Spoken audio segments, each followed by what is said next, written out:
a nossa segunda aula.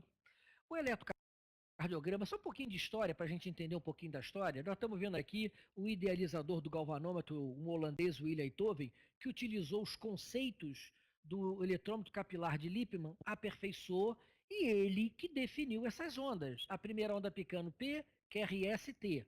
Depois tem uma quarta onda aqui chamada onda U. E todos esses conceitos foram muito aperfeiçoados por esse camarada aqui, Sir Thomas Lewis, um inglês, que formou gerações de cardiologistas. Esse é o primeiro eletrocardiógrafo Cambridge com registro gráfico, data de 1912. Então, muito bem, o que Einthoven, como ele criou? Ele partiu de postulados, de pressuposto, que são verdades até que se prove ao contrário. Ele disse que o gerador é um único dipolo. Ele disse que o coração está no centro do tórax, que é esse gerador. 3 pontos equidistantes que ele definiu de derivação D1, D2 e D3 do centro desse gerador. Se estão equidistantes, esses 3 pontos vão formar um triângulo equilátero. O tronco tem uma fórmula cilíndrica e todos os fluidos teriam a mesma capacidade condutiva. Isso foi o pressuposto, foi os postulados, a hipótese de Einthoven. Ele lançou mão da física do século retrasado, de Kirchhoff, da segunda lei de Kirchhoff, que diz que num sistema elétrico fechado, a diferença de potencial entre a extremidade e origem do sistema fechado, então, por exemplo, entre A e B, então o potencial B menos o C menos o B e o A menos o C, esse somatório é zero. Isso é a lei da física, segundo a lei de Kirchhoff. O que fez Einthoven? Ele pegou este lado de Kirchhoff, inverteu. Eu chamei de E de Einthoven. E o que seriam esse triângulo, esses 3 pontos equidistantes? O braço esquerdo, o braço direito e a perna esquerda. Ele inverteu esta derivação. O Willy Einthoven chamou essas derivações de derivação D1, D2 e D3. A derivação D1 é o potencial do braço esquerdo menos o braço direito. Veja que aqui é o lado positivo dessa derivação, aqui é o lado negativo dessa derivação. Ou seja, qualquer coisa que aconteça aqui, o registro é para cima, positivo. Qualquer coisa aqui da derivação D1, registro é para baixo. A derivação D3 mede o potencial da perna esquerda menos o braço esquerdo. E ele inverteu a derivação, que ele chamou de derivação D2, perna esquerda menos o braço direito. Se a gente olhar bem, a derivação D2 é vetorialmente o D1 mais o D3. Quer ver como é que é verdade? Olha só. Derivação D1. Vamos ver essa onda grande aqui chamada QRS. O D1 somado com o D3, veja, isso aqui dá 8 milímetros para cima, 7 milímetros. Aqui dá 3 para baixo. 8 menos 3 dá 5. Olha só. Então, o D2 é a soma de D1 mais D3. Mas por que teria o Einthoven invertido essa derivação? O que passou no cérebro desse pequeno gênio? Provavelmente, como o coração está nesta posição, toda atividade elétrica ventricular se projetaria do lado positivo de D2, do lado positivo de D3 e do lado positivo de D1. Ou seja, as ondas seriam positivas e graficamente é bonito vê-las para cima. E à medida que eu tivesse uma onda negativa em D1, ficava mais fácil identificar uma doença. Provavelmente foi isso que passou na cabeça dele. Então, a eletrocardiografia avançou muito com as doenças, com o entendimento. E foi criado essas derivações, D1, D2 e D3, que são derivações que captam potenciais de 2 pontos equidistantes do coração. Então, elas são chamadas bipolares. São as derivações bipolares de Einthoven. Tá certo? Muito bem, aí teve uma discussão, porque esses pontos seriam, segundo Einthoven, equidistantes do coração. Não é. Esse triângulo não é equidistante, porque o coração é anterior, um pouco à esquerda, o tórax não é cilíndrico. Foi uma celeuma durante 3 décadas, até que nessa celeuma o Burger e Van Millen disseram o seguinte: não, o triângulo que coloca o coração no centro de um triângulo, ele é escaleno, os três lados diferentes, não três lados iguais, como definiu Beethoven. Ou seja, se eu pegar o eletrodo do ombro esquerdo, jogar ele lá para trás, pegar o eletrodo do ombro direito, jogar para frente, eu consigo colocar o coração no centro do triângulo. Mas, gente, olha a baderna que ficam as derivações. É inviável clinicamente trabalhar com triângulo de Burger e Van Millen. Então você trabalha com um triângulo de Beethoven, apesar de distorção. Que distorção o triângulo de Beethoven faz? Ele pega o eixo do vetor verdadeiro no espaço e desloca ele um pouquinho para a direita. Mas, Eduardo, isso atrapalha? Não. Mas isso dá uma pequenina limitação do método. Isso é importante, por exemplo, a gente entender quando tem arritmias do ato esquerdo, a onda da arritmia do ato esquerdo, dependendo da posição, ela deveria ser negativa em D1, e ela é positiva. Por quê? Eu estou trabalhando com o triângulo de Beethoven, que não é a verdade absoluta, mas ela é extremamente prática para o nosso entendimento. Muito bem. Obviamente que a eletrocardiografia avançou muito, as doenças avançaram muito, mas aí começou a surgir alguns problemas. Por exemplo, quando eu tinha uma doença que acometia o meu ombro esquerdo, por exemplo, vamos dizer, o potencial de D1 de 8 pulava para 10. Vamos imaginar. Esse potencial aumentou muito. Mas por que ele aumentou? Foi o ombro esquerdo que aumentou ou o ombro esquerdo que diminuiu? Se o potencial do ombro esquerdo, do braço esquerdo aumentou, teve uma hipertrofia. Tem um significado clínico numa doença. Se foi o ombro direito que diminuiu o potencial, é um infarto. É outro significado clínico. Começou a surgir algumas dificuldades da aplicabilidade do eletrocardiograma nas doenças. Aí, o Frank Wilson teve uma sacada.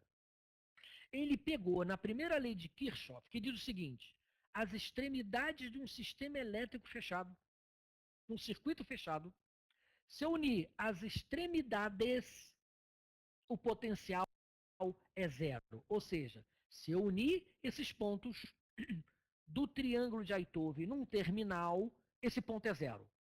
Foi chamado terminal central de Wilson. Se esse ponto é zero, pô, maravilha! Eu tenho um ponto zero. Se eu unir o braço esquerdo a esse ponto, se eu registrar, eu estou registrando o braço esquerdo. Eu estou sabendo o que está acontecendo no braço esquerdo ou no ombro esquerdo. Então, o Frank Wilson criou essas derivações. Por exemplo, eu vou estudar o meu ombro direito, do inglês R de Wright. V é potencial unipolar. Eu estou estudando esse ponto. VR. Eu conecto ele no terminal central, que teoricamente é zero. Tá certo? Teoricamente é zero. Não é zero, porque esse triângulo não é equilátero e não está equidistante do coração. Vamos considerar zero. Aí eu tenho um registro do ombro direito. Eu fiz isso para o ombro esquerdo, conectei no terminal central, eu tenho um potencial do ombro esquerdo, o mesmo para a perna esquerda. Assim eu vou saber o que está acontecendo no ombro esquerdo e vou saber o que está acontecendo em cada ponto. E aí foram criadas as derivações unipolares do braço esquerdo, do braço direito e da perna esquerda, chamado VL. Olha o tamanho dessa derivação. Ela é muito pequena em relação à derivação D1. E isso melhorou muito o entendimento das doenças. Entretanto, nós esbarrávamos num problema. Que problema é essa? Vamos exemplificar. Vocês já viram na charrete aquela olheira do cavalo que está ali? O que aquela olheira faz? Espera aí, teve uma pergunta aqui. Só um instantinho. Vamos ver se a gente consegue responder essa pergunta. Essa regra é válida mesmo pela inversão de D2, Mateus? Essa regra, essa regra é válida mesmo para... Não, se você inverter D2, o D2 já não vai ser o somatório de D1 mais D3. Vai dar zebra, o eletrocardiograma vai mudar. Quando você muda os eletrodos das suas posições, você vai ver, eu vou falar isso em eletro normal, a troca dos eletrodos. Aí eu vou entrar e vou mergulhar um pouco mais nisso. Então vamos voltar aqui. Então a derivação, ela enxerga o campo elétrico. Então se você tem uma derivação que enxerga dessa forma, eu só vou ver parte da atividade elétrica. Se eu abro a derivação, se eu aumento ela, eu projeto mais os vetores nela, eu enxergo mais. Então o que acontecia? D1, D2 e D3, pelo tamanho, enxergava mais o campo elétrico do que VL, VF e VR. Então avançou-se muito, mas se esbarrou novamente em dificuldades. E aí um camarada teve uma sacada. O Emanuel Goldberger teve uma belíssima sacada. Ele desconectou o eletrodo do terminal central. Então, eu vou para diante, depois eu volto a esse conceito aqui desse slide. Então, o que ele fez? Ele fez isso. A derivação unipolar de Wilson conectado no terminal central, o ombro direito, R de right, o Emanuel Goldberg desconectou. Quando ele desconecta do terminal central, aí que isso aqui não é zero mesmo. Esse ponto que eu estou explorando, que é o braço direito, o ombro direito, está conectado no terminal central, mas ele está. Você desconectou ele. Com isso, você amplifica a derivação VR em quase 50%. Aí foi chamado AVR, A de Augmented, do inglês. E isso foi feito para as outras derivações. Foi feito para o ombro esquerdo, VL, você quer explorar ele, você desconecta ele do terminal central.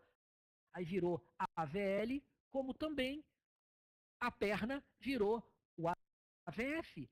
Então, quando você coloca as derivações na sua magnitude, veja, olha a derivação VL e AVL. Essa enxerga mais o campo elétrico. Olha o VF e o AVF. Olha o VR e olha o AVR. Agora, quando você coloca a amplitude dela no triângulo, para vocês terem ideia de tamanho de derivação, aqui está um lado do triângulo equilátero de Wheeling-Einthoven. Derivação D1, D3 e o D2. Olha o AVR, é a altura desse triângulo equilátero. A altura do triângulo equilátero, você sabe que é L raiz de 2 na matemática. Mas a verdade é que ele é menor do que o lado. Mas mesmo ele sendo menor em amplitude, ele ainda é maior do que o VR. Então ajudou muito o entendimento mais amplo das doenças, da evolução das doenças. Tanto é que isso está até hoje. São as derivações que compõem esse plano. A derivação D1, D2, D3, o AVR, AVL e o AVF, que vão compor o sistema hexaxial. Vou mostrar isso prático? Vamos mostrar um elétron. Olha só a diferença que é você ver uma derivação unipolar de Wilson. Olha o VR, olha ela magnificada a 50%. É melhor, né? Você vê até a onda P, que aqui você não vê direito, olha só. Olha só como é que fica o AVL, a onda P no VL, na unipolar de Wilson, e na unipolar de Goldberger. Então você enxerga mais o campo elétrico, enxerga mais as doenças, enxerga mais as diferenças de potencial. Então isso te ajuda na eletrocardiografia acoplada à parte clínica. Então nós temos o que se compõe hoje o plano frontal. São as derivações D1, D2 e D3, AVR, AVL e AVF. O D1 mede a diferença de potencial do braço esquerdo menos o braço direito, ou ombro esquerdo menos ombro esquerdo, ombro direito, tanto faz. D3 entre a perna esquerda e o braço esquerdo, e D2 entre a perna esquerda e o braço direito. O AVR mede o potencial do braço direito, o AVL mede, em tese, o potencial do braço esquerdo e o AVF da perna esquerda. Aí você me pergunta, Eduardo, existe um negócio colocado na perna direita. Que negócio é aquilo? Sempre falaram para mim que aquilo era o fio terra do doente para a gente enterrar ele no aparelho. Ledo engano, não é nada disso. A perna direita, chamado right leg source, ou A fonte da perna direita nada mais é que o seguinte: nós temos um campo elétrico na Terra que dá uma interferência próxima a 60 Hz. Por isso que os filtros são de 60 Hz. O que ele faz? Ele pega essas diferenças de interferências, interferência respiratória, contratura muscular, espasmo muscular, quando você vê doença de Parkinson, ela pega tudo isso, faz uma onda de interferência, faz uma média e manda uma onda destrutiva de choque diametralmente oposta para eliminar a interferência. Então, quando você vê um elétron lindo, sem interferência alguma, é essa onda de choque da perna direita que anulou as interferências. Se você tirar o eletrodo da perna direita, vê como é que fica. Você vai ver no instantinho. Os eletrocardiógrafos digitais hoje é diferente dos antigos analógicos. Eu vou comentar isso em eletronormal. Aí eu volto um pouquinho a esse conceito do right leg source, da perna direita. Então é importante a gente ter aquilo. Então nós temos aqui o que a gente compõe, o plano frontal. Deixa eu voltar aqui só para a gente ver. As derivações todas têm um ponto central, que é o ponto zero. O que é o ponto zero da derivação? Não é nem o lado positivo, nem o lado negativo. Aqui eu estou representando o AVF. O D1 em vermelho, o lado positivo e o lado negativo. Aqui é o ponto zero. Como isso é vetor, eu posso levar o meu vetor AVF que está aqui, é esse mesmo que está aqui. Você pode representar matematicamente, esse é o mesmo vetor. E aqui eu representei a porção positiva da derivação AVF, essa linha rosa contínua, e o que está pontilhado é o lado negativo da derivação. Que isso? Se eu tiver atividade elétrica captada aqui, o potencial em AVF será negativo se ele cair nessa região. Se ele cair na região positiva, o potencial é positivo, é para cima. E vejo que a maioria das derivações, ela cai desse lado positivo, e elas são perpendiculares entre si. O AVL é perpendicular ao D2, o AVF é perpendicular ao D1, o D3 é perpendicular ao AVF. Veja que a única derivação que aponta no sentido oposto das outras é o AVR. O coração fica aqui, gente, nesse ponto. Por isso a maioria das ondas captadas por essas derivações são positivas. A única onde todas as ondas são negativas é a AVR. Por quê? Cai do lado negativo da derivação AVR. E a gente viu.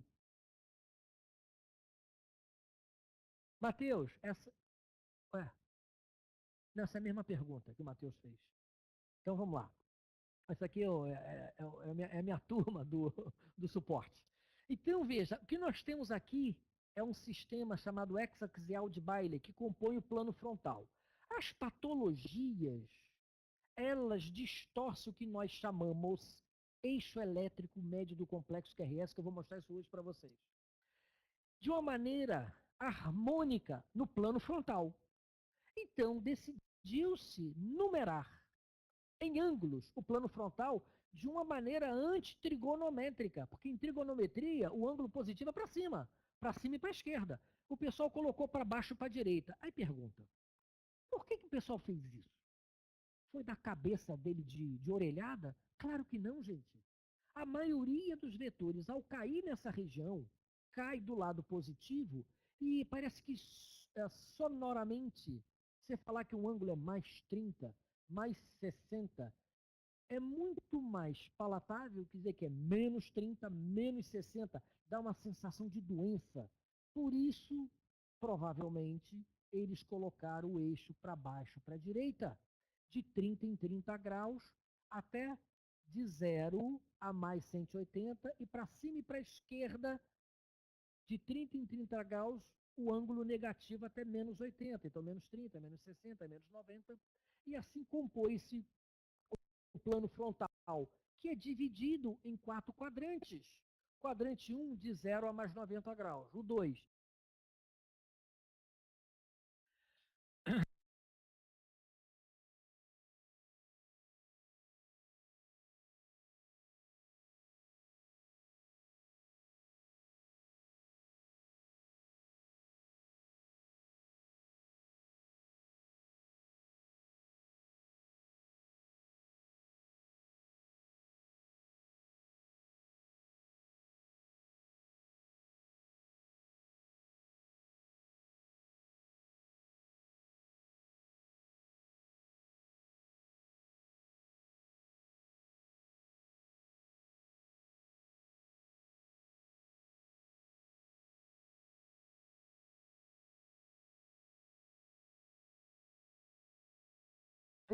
quadrante 4 de menos 90 a 0 graus.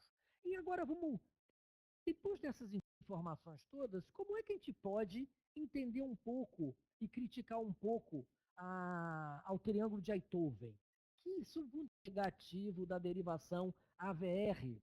E a gente viu, Matheus, essa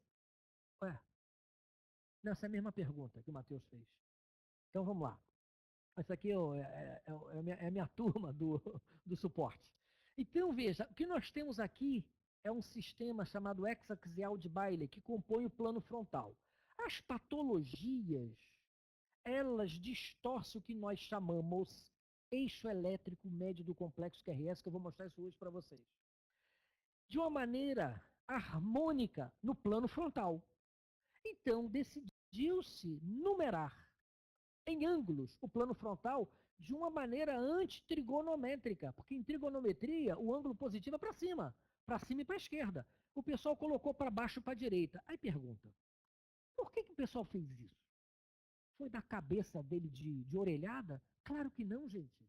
A maioria dos vetores, ao cair nessa região, cai do lado positivo e parece que sonoramente, você falar que um ângulo é mais 30, mais 60, é muito mais palatável que dizer que é menos 30, menos 60, dá uma sensação de doença.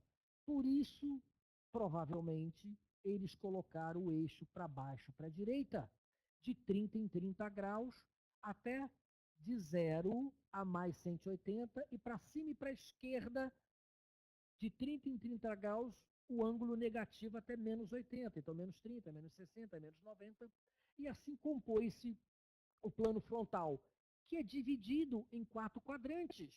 Quadrante 1, de 0 a mais 90 graus. O 2, de mais 90 a mais 180. Quadrante 3, de menos 180 a menos 90. Quadrante 4, de menos 90 a 0 graus. E agora vamos, depois dessas informações todas, como é que a gente pode entender um pouco e criticar um pouco ao triângulo de Einthoven? Que, sob o ponto de vista prático, não traz nenhum malefício para a gente em termos clínicos.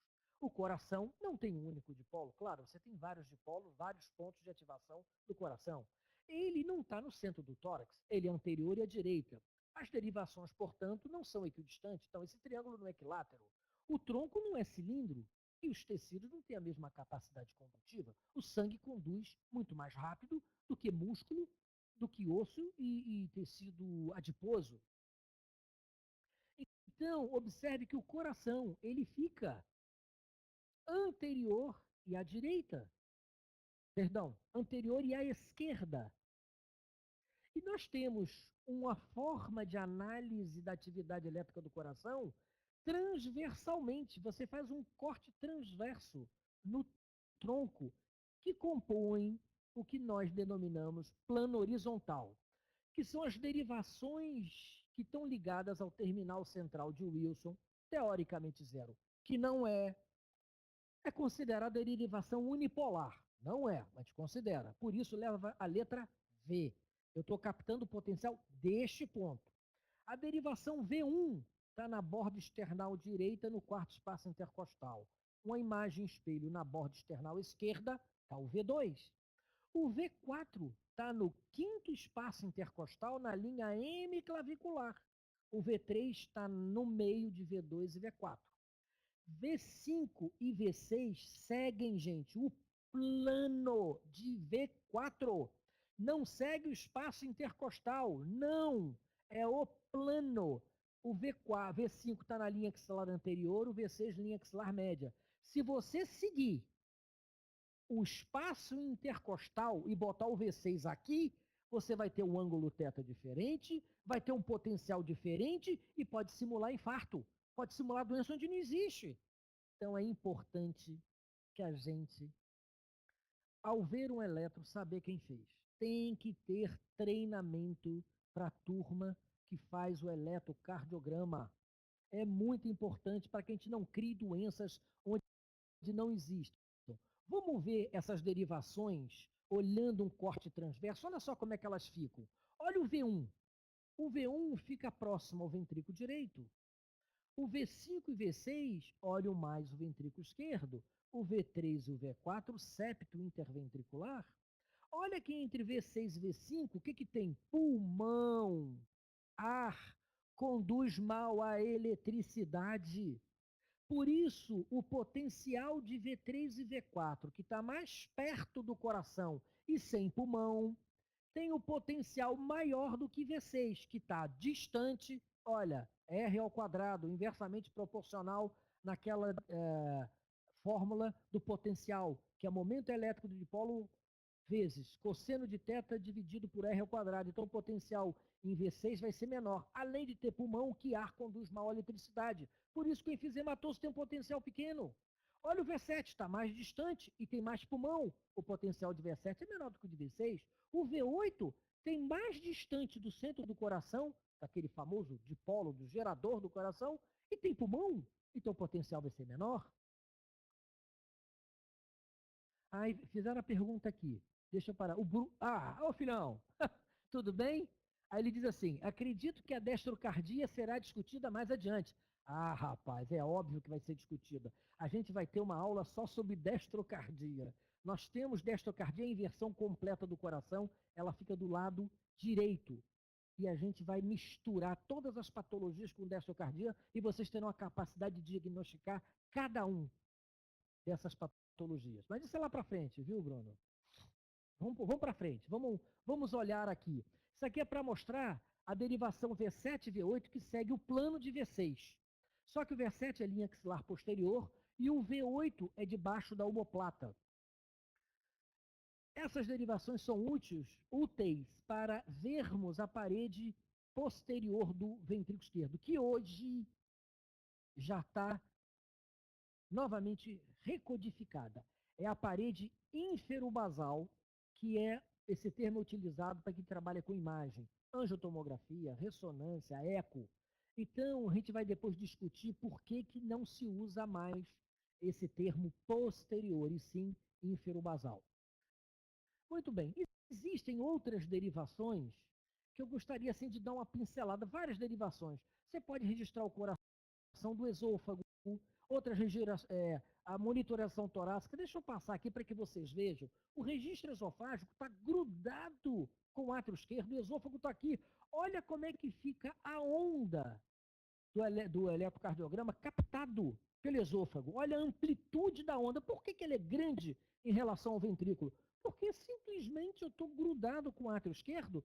Aqui, por exemplo, eu estou distante do ventrículo. Aqui eu estou mais próximo. Lembra da fórmula. Tá certo? É R ao quadrado da distância, inversamente proporcional. E a onda é uma onda rápida, parece um dipolo, pela velocidade de ativação. É diferente do eletrocardiograma. Esse é um registro esofágico. Você tem o registro torácico. Isso aqui eu gostaria de parar um pouquinho para mostrar para vocês esse registro. Olha só, esse camarada aqui, o Lewis, ele fez um registro. Ele pegou o braço esquerdo, aquele eletrodo do braço esquerdo, botou em V1. Pegou o braço direito, botou no segundo espaço intercostal, na borda external direita. Quando você bota esses dois eletrodos, estão captando diferença de potencial, derivação D1, braço esquerdo menos braço direito, você bota no D1, lá no eletrocardiógrafo, eu estou captando potencial aqui. Quem é que está aqui? Átrio. Então, uma simples mudança de colocação desses eletrodos, eu amplifico a onda de atividade elétrica. Eduardo, para que serve isso? Arritmia. O francês já dizia, você quer saber a bagunça? Procura onda P, cherchez la P. É ali que está a baderna. A onda P é básico para diagnóstico de arritmias. Nós veremos isso. E você tem uma derivação chamada S5, que também é a mesma, é uma variedade da Lewis. O braço esquerdo fica no segundo espaço intercostal, na borda external esquerda, e o braço direito na altura de V1. Você vai registrar aqui derivação no eletrocardiógrafo D1, que registra braço esquerdo menos braço direito. Você amplifica a onda. Quer ver o que acontece? Se eu te der um eletrocardiograma normal, olha só. Você tem uma oscilação de linha de base, está enxergando nada. Quando você faz a derivação S5, olha só, a onda como fica amplificada. Isso aqui é uma fibrilação atrial. Olha quando você faz a derivação de Lewis. Olha a linha de base que aqui você não via nada. Olha lá como é que ela ficou amplificada. O complexo QRS já é grande, mas a onda atrial, você pode magnificá-la com um fenômeno bem simples. Bem simples. Vamos ver outras derivações?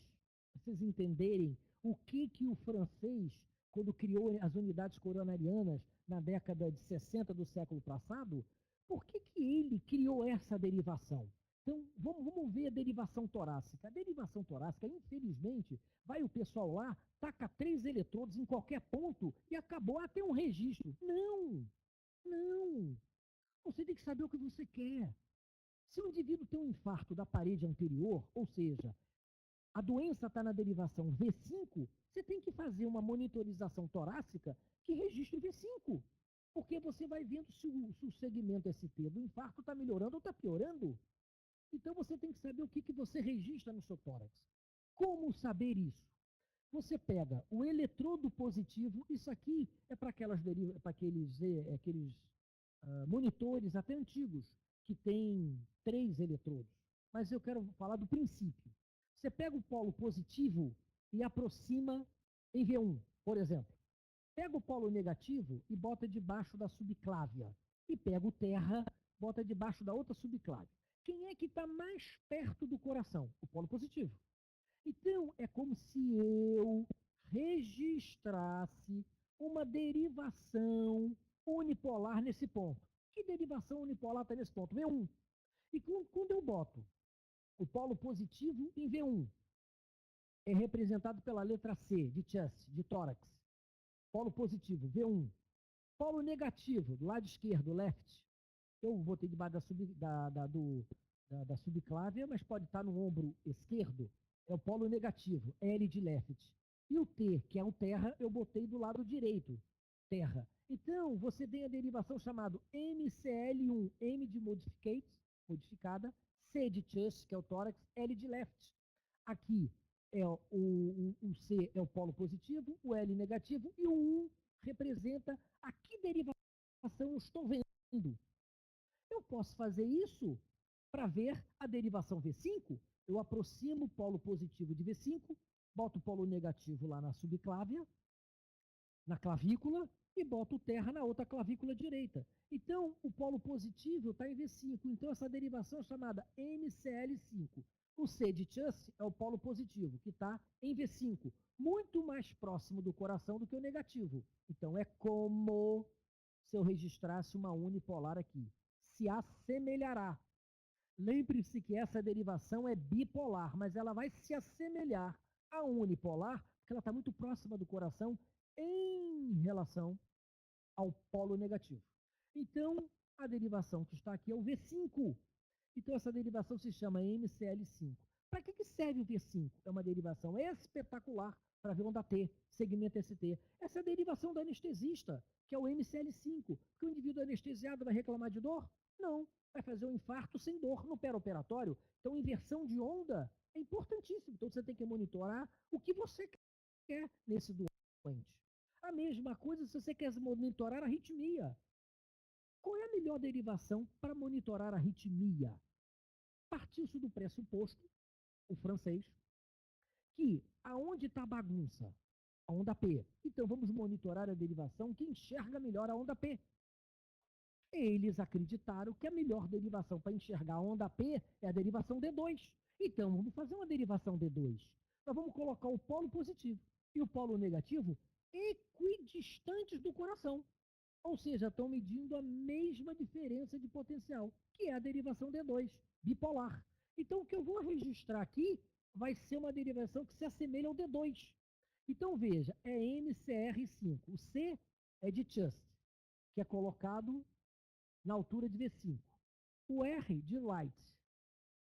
E o T, que é o terra, né? Então, é o MCR5. Então, vamos ver isso? Olha só um eletrocardiograma. Vamos olhar o eletrocardiograma. Composto todo, são as derivações do plano frontal e do plano horizontal. Então você tem D1, D2, D3, AVR, AVL, AVF. Essa sequência não foi inventada. ela foi tentada ser codificar uma forma melhor de você entender as doenças. Isso foi definido pelo Henrique Cabreira. Então se chama isso padrão Cabreira. E você tem as derivações do plano horizontal. V1, V2, V3, V4, V5, V6. Derivação D2, aqui em verde, é a melhor para ver arritmia.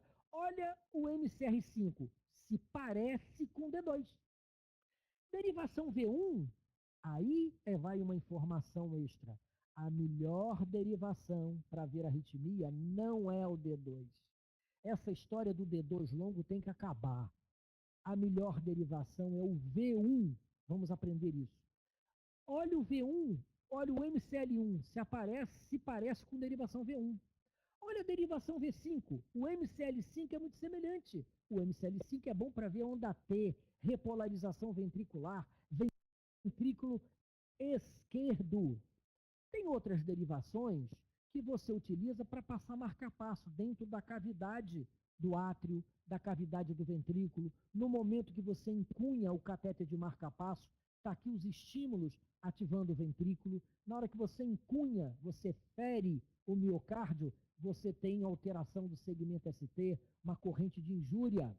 E você também tem registros do sistema de condução, chamado eletrograma do feixe de His, que são detalhes, mas é importante eu dizer, eu tenho a capacidade de registrar atividade elétrica atrial, que é a onda P do elétron, atividade elétrica do feixe de His, quando o impulso sai do nódulo AV e passa pelo feixe de His, antes de ativar o ventrículo, que é o complexo QRS.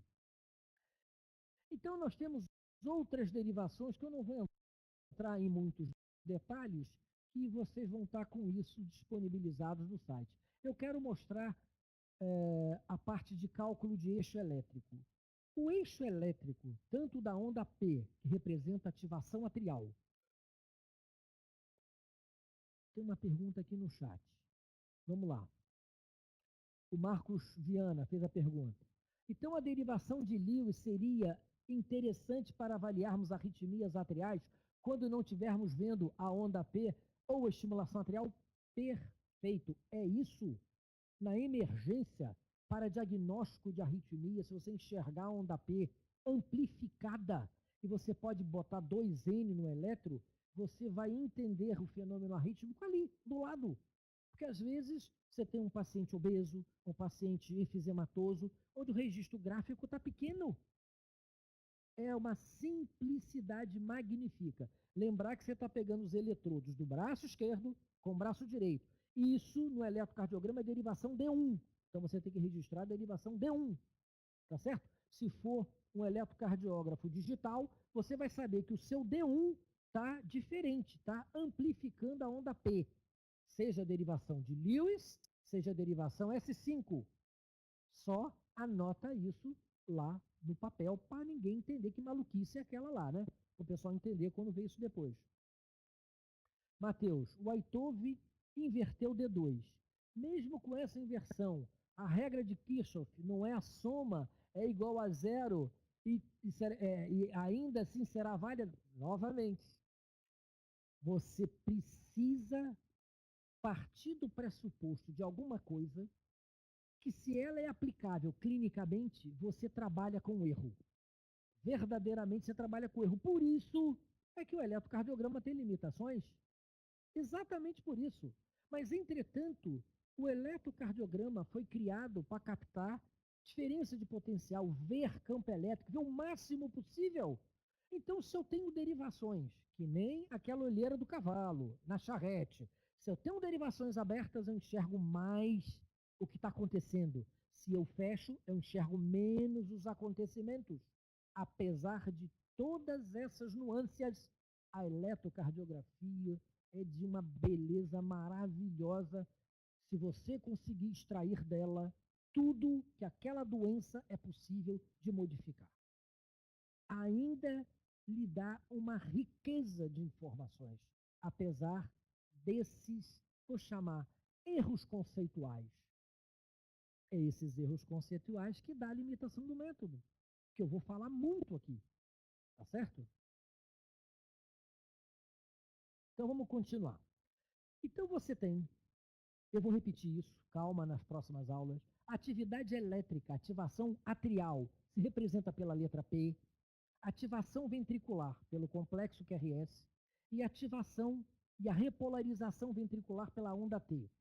Você pode calcular eixos elétricos. Por que se calcula no chamado plano frontal? Porque no plano horizontal, a metodologia de Grant é extremamente variável. Por exemplo, a hipertrofia do ventrículo direito dá várias formas eletrocardiográficas com eixos calculados no plano horizontal de V1 a V6, os mais loucos possíveis. Então não dava para padronizar. No plano frontal, esse D1, D2, D3, AVR, EVL, AVF, ele é sempre uniforme. Ele sempre desvia o eixo em direção a D3, que a gente chama de desvio para a direita.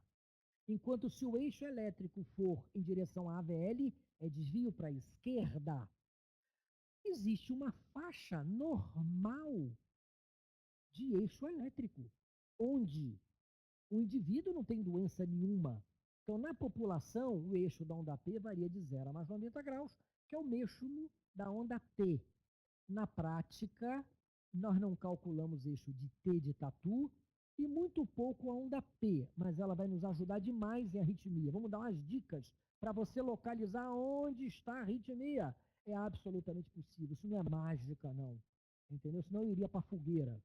A verdade é que, pelo eixo da onda P, você define uma série de doenças e taquicardias. Então, vamos nos ater ao complexo QRS, onde a maioria das doenças, o eixo está aqui, dentro da normalidade. Entretanto, se o eixo elétrico passar de menos 30 ou de mais 120, sempre terá uma doença para justificar. Então, vamos aprender a calcular o eixo elétrico do complexo QRS. Se você entender do complexo QRS, você vai entender do resto todo. Então, vamos lá. Então, você tem várias metodologias. Eu acho que essa é mais simples. Primeiro, você analisa D1 e AVF. Depois, você vai para as derivações do quadrante do lado. Depois, você analisa essas derivações, a perpendicular a cada uma dessas derivações. E você aceita uma faixa de variação de 30 graus. Eu quero parar um pouquinho para falar sobre isso.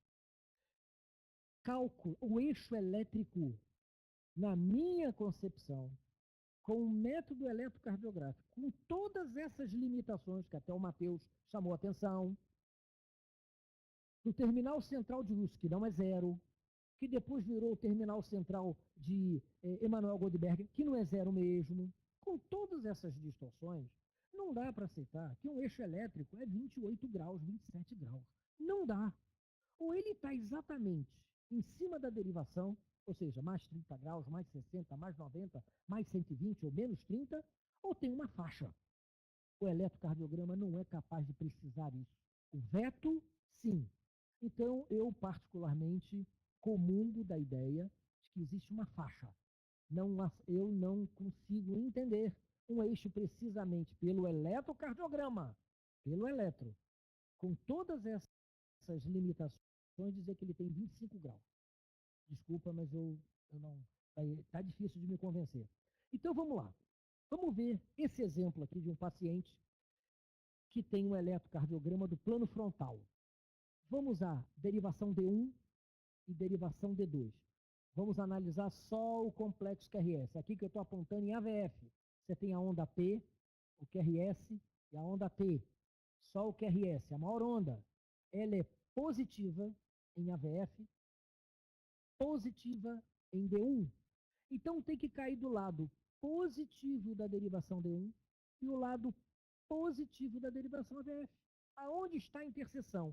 Entre 0 e mais 90 graus. O eixo elétrico médio do complexo QRS tem que cair entre 0 e mais 90 graus.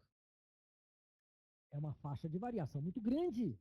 O aceitável é 30 graus. O que eu faço? Eu vou para a derivação do quadrante do lado. Quem é o quadrante do lado? Esse aqui, que é o quarto quadrante, e esse aqui, que é o segundo quadrante, porque esse aqui é o primeiro. Eu vou para a derivação do quadrante do lado. Seja o segundo quadrante ou o quarto quadrante. Posso escolher. A derivação do quarto quadrante é essa aqui, que é o AVL. E a derivação do segundo quadrante é o D3. Eu escolho o que eu quiser. Eu optei pelo AVL. Aí, então, eu fui para a segunda etapa.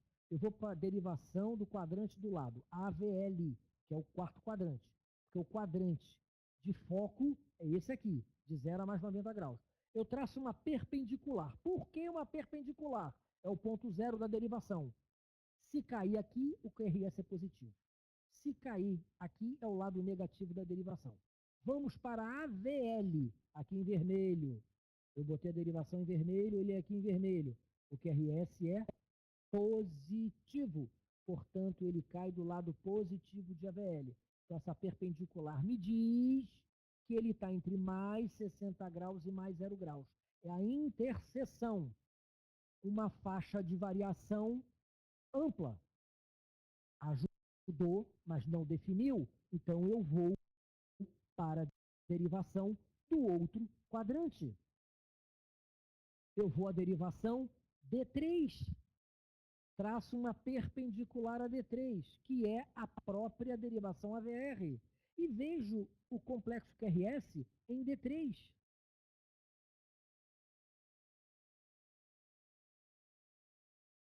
Obrigado, Rafa, né? Muito obrigado.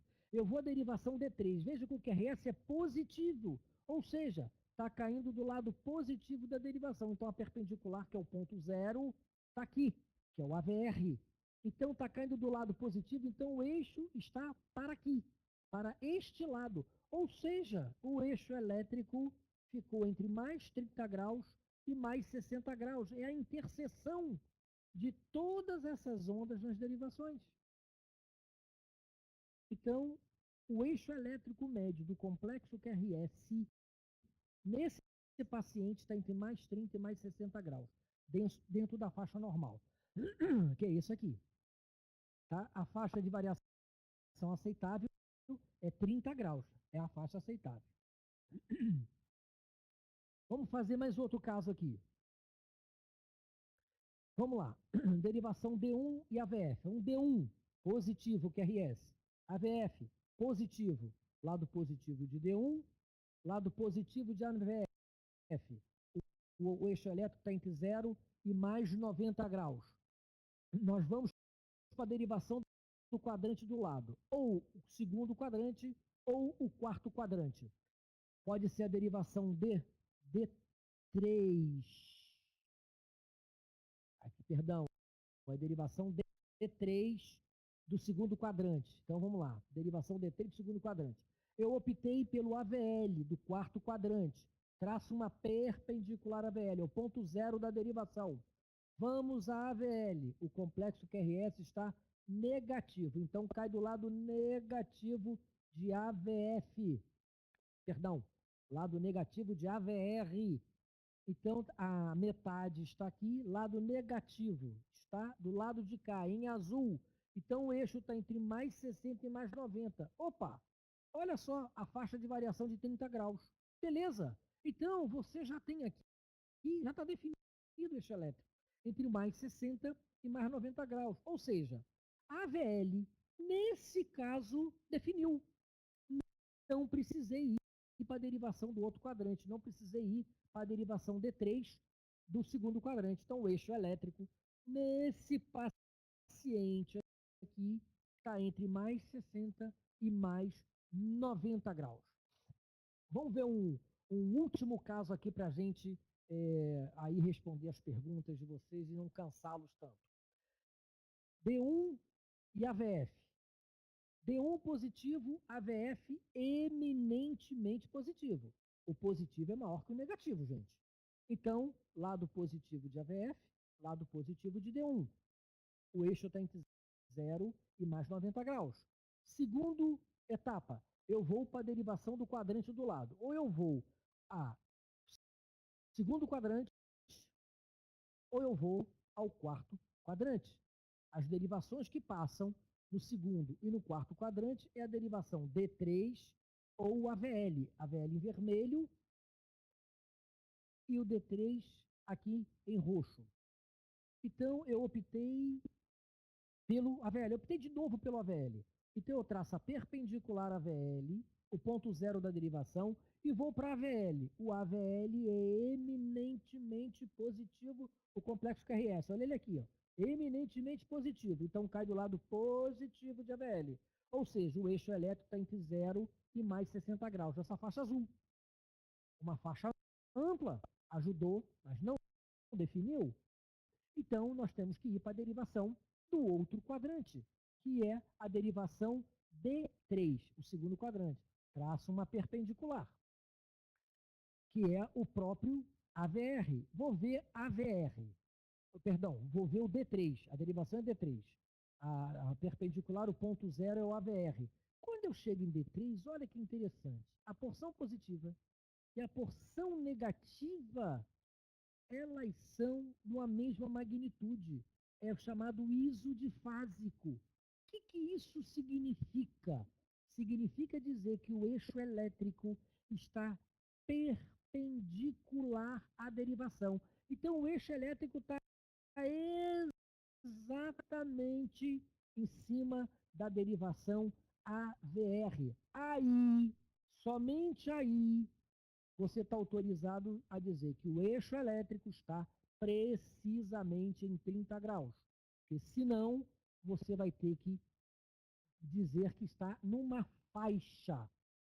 Então, quando o complexo QRS é isodifásico a uma derivação, significa dizer que o eixo elétrico daquela onda, daquele complexo QRS, no nosso exemplo, está exatamente perpendicular à derivação, no caso em estudo, a derivação D3, que a perpendicular é o AVR, que cai em cima de mais 30 graus. Então, muito bem.